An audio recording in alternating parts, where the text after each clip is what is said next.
నాది ప్రేమే కదరా. ఇది నీకు ఎందుకు అర్థం కాదురా?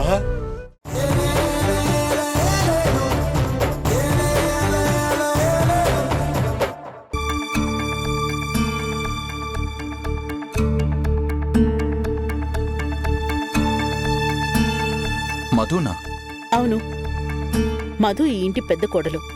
సుధీర్ పెళ్లి గురించి తనతో ఓసారి చెప్పి డిస్కస్ చేయాలి కదా.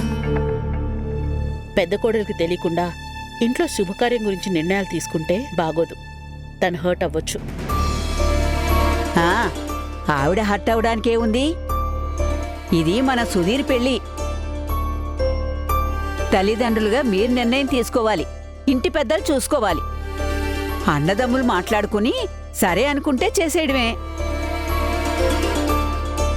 ఇందులో ఆవిడగారు ఆమోదం గాని ఇష్టాలతో పనే ఉంది. అమ్మా, నువ్వు ఊరుకో. ఇంత వయసొచ్చినా నీకు కొన్ని విషయాలు తెలియవు. ఎప్పుడు తెలుసుకుంటావో ఏంటో. నువ్వు మధుని ఇంటికి తీసుకురా నాన్నా.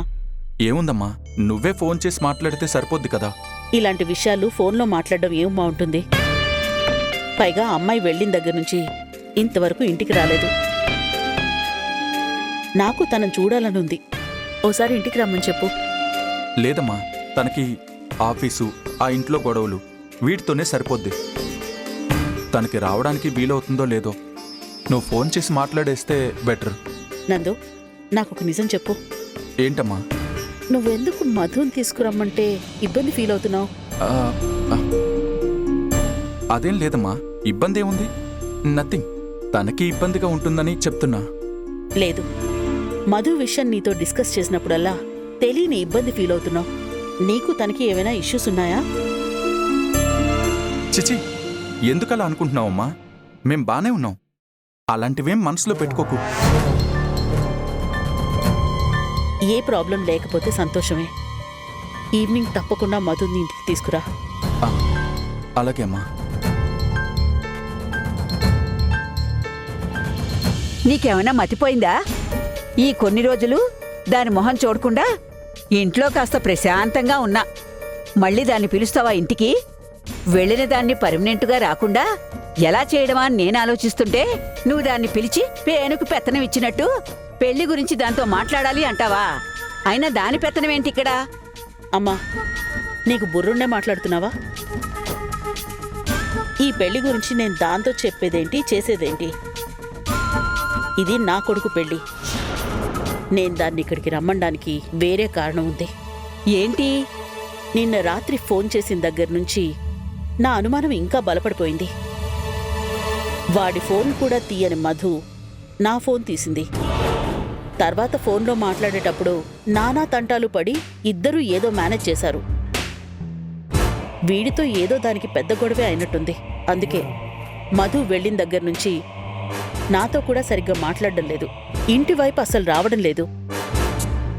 విషయం ఏంటో తెలుసుకుంటే వాళ్ళని పర్మనెంట్గా దూరం చేయడానికి, వాళ్ళ అక్కకి తన భర్తకి విడాకులు అప్లై చేసుకున్నట్టు వీళ్ళిద్దరి విడాకులకి ఏర్పాటు చేయడానికి ఏదైనా అవకాశం ఉంటుందేమో చూస్తున్నా.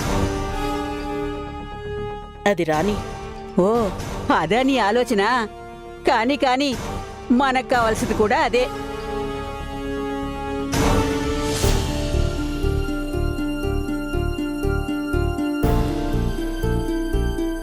అమ్మేమో ఖచ్చితంగా సాయంకాలం తన్ని తీసుకురమ్మంటుంది. ఆవిడగారేమో ఆవేశంలో పూనకం వచ్చినట్టు ఊగిపోతూ ఉంటుంది. ఆఫీస్కి వెళ్ళి ఈ విషయం గురించి మాట్లాడే అవకాశం కూడా ఇవ్వదు. అక్కడికి వెళ్ళి ఈవిడగారి యాటిట్యూడ్తో పోరాటం కంటే ఇప్పుడే ఫోన్ చేసి మాట్లాడటం బెటర్.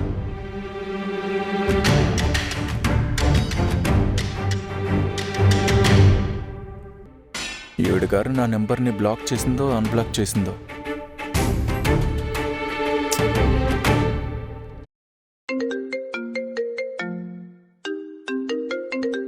ఈయన గారు పొద్దునే మొదలెట్టారేంటి? ఈవిడగారు ఏ సమయంలో బ్లాక్ చేస్తుందో ఏ సమయంలో అన్బ్లాక్ చేస్తుందో తెలియట్లేదు. ఇప్పుడు రింగ్ అవుతుంది కానీ తీయదు, లేకపోతే కట్ చేస్తుంది. మామూలు డ్రామాలు చేయదు.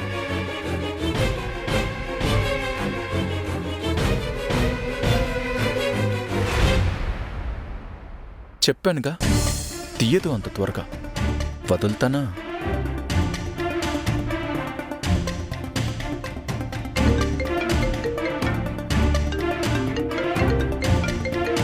ఎందుకు ఒక్కసారి ఫోన్ తీయకపోతే మళ్ళీ మళ్ళీ చేసి టార్చర్ పెట్టడం?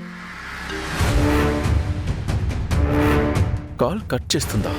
పొద్దున్నే ఈవిడి గారితో రొమాంటిక్ కబుర్లు చెప్పడానికి ఫోన్ చేశాను అనుకుంటుందేమో. అంత లేదు.